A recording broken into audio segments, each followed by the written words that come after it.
All right, billionaires in space. You know, you almost want to start by saying billionaires in space, but right now, Jeff Bezos was getting all the attention that he was going to plan to hop up in space and become the first billionaire to do so on July 20th, the 51st anniversary of the Apollo 11 landing on the moon. And along comes Richard Branson to beat him to it if he has his way, a July 11th launch plan there. Dan Hart is the guy who runs the company, which is going to make it all happen, the Virgin Orbit CEO. Dan, thank you very much for joining us. How do, first off, all conditions look for this launch next week? Okay, so I probably ought to set the record straight. Virgin Orbit is a satellite launching company, and you're referring to Virgin Galactic, which is Richard's human spaceflight space tourism company. So Virgin Orbit just put up 7 satellites 2 days ago. All right. Excuse me for my confusion. Then you've had great success doing that and the technology for that. Have we had any such, unmanned tests for his launch along the lines that you've had? Because that's a worry that this will be very, very different in that respect. Well, I'm not in the company Virgin Galactic, but I will point out that a few weeks ago they had a fantastically successful flight test where they went to space. So, they've been successfully testing their system. But it's not my lane.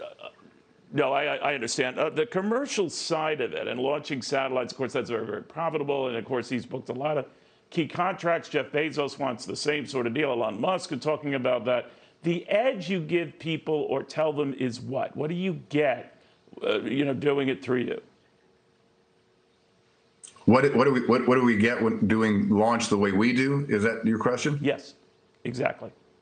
Well, we're an air launch platform.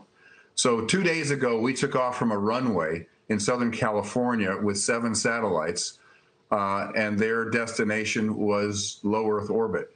And an hour and a half later, they were in orbit. So we flew out with a 747 aircraft and a rocket under its wing, took it up to 35,000 feet, released it, and the rocket did the rest of the work. It's a new way to do space launch. It allows us to launch from anywhere to any orbit at any time.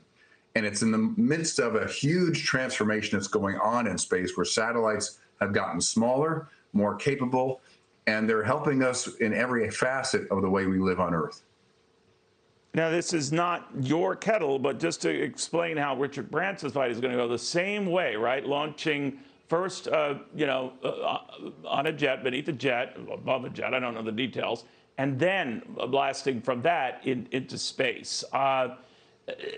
It's a different kind of a process, but it's obviously worked a number of times for you. Are you in, or in his case, will he be in space doing so? In other words, there's been an argument whether it's over the 50-mile mark above the ground or the 65-mile mark, whether you're technically in space.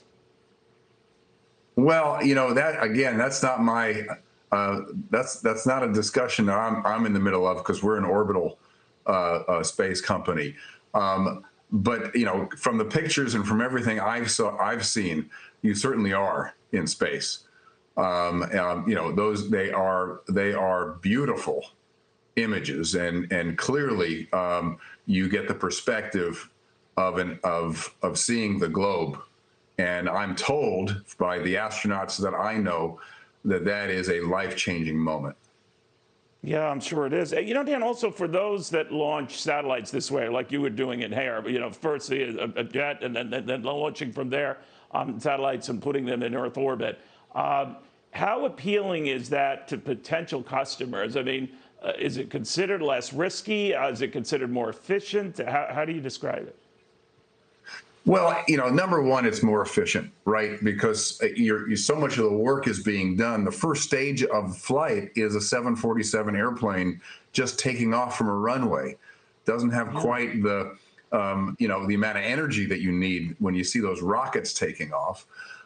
But also, we can take off from anywhere. I mean, we were in Cornwall a few weeks ago when we were invited to the G7 summit. We met with the Prime Minister and talked about our plans to make an airport in Cornwall, Newquay Airport, into a spaceport and build a space ecosystem around that. So there's a whole activity there. There are almost 80 space agencies around the world. Also, space is now a contested environment. Our adversaries are experimenting with anti-satellite weapons. So the national security community is very interested in ways that we could get to any orbit from anywhere in the world without everybody watching us at Cape Canaveral stacking big rockets on a launch pad. So a lot of utilization. Our first launch in January put up 10 NASA satellites.